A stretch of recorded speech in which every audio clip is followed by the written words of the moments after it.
Vumbura TV. Mu karere ka Nyanza umugabo yishe umwana wamuciye umutwe umurambo ahita awutwika.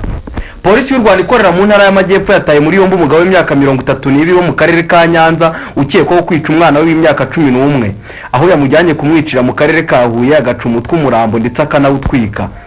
Uyu mugabo yafashwe ku itariki 9 Gicurasi 2025 mu kagari ka Rwesero umurenge wa Busasamana akarere ka Nyanza. Murakaza neza mu isi y'ibyegeranyo aho nta handi uri kuri channel yacu Vumbura TV aho muzajya musanga amakuru atandukanye ndetse n'ibyegeranyo bitandukanye. Niba ukunze video zacu ntibibagirwe gukanda subscribe kuri TV yacu Vumbura TV, like, comment ndetse na share.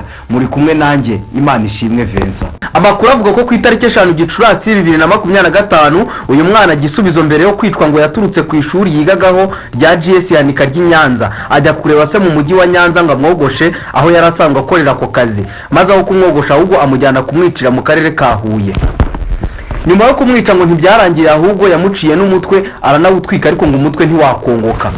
Umuvugizi wa polisi mu ntara y'Amajyepfo SP Emmanuel Habiyaremye yavuze ko uyu mugabo yahise atangira gushakishwa ku itariki 9 Gicurasi mu mwaka wa 2025 yafatiye mu mudugudu wa Murambi akagari ka Rwesero umurenge wa Busasamana. Ati akurikiranywe icyaha cyo kwica umwana w'imyaka 11.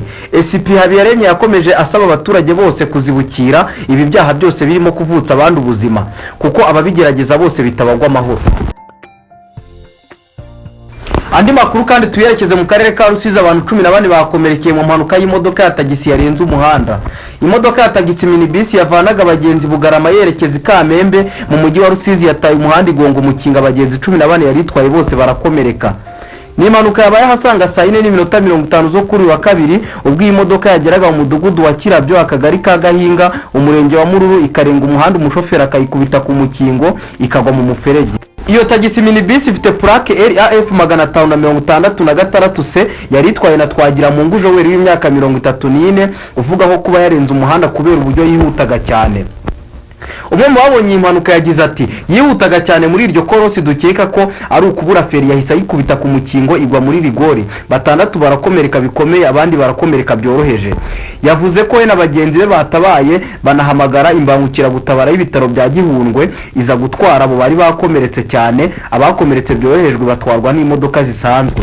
Yavuze ko abagenzi n'umushoferi bose bari barimo kuvurwa ku bitaro bya Gihundwe. Umuvugizi wa polisi y'u Rwanda ishami rishinzwe umutekano mu muhanda SP Emmanuel Kayigi yatangaje ko iyi mpanuka yatewe no kutaringaniza umuvuduko ndetse n'imiyoborere mibi byakozwe n'umushoferi wari uyitwaye.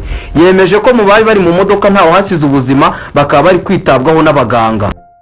Ati impanuka yatewe n'imiyoborere mibi ndetse no kutaringaniza umuvuduko k'umushoferi bitewe naho yarageze kuko harimo ikorosi. Yakomeje agira ati tuributsa abashoferi bose kujya birinda uburangare ndetse bakanirinda kwirara igihe batwaye kuko abatwaye imodoka zitwara abagenzi baba bafite umwihariko wo kubumbatira umutekano wabo batwaye.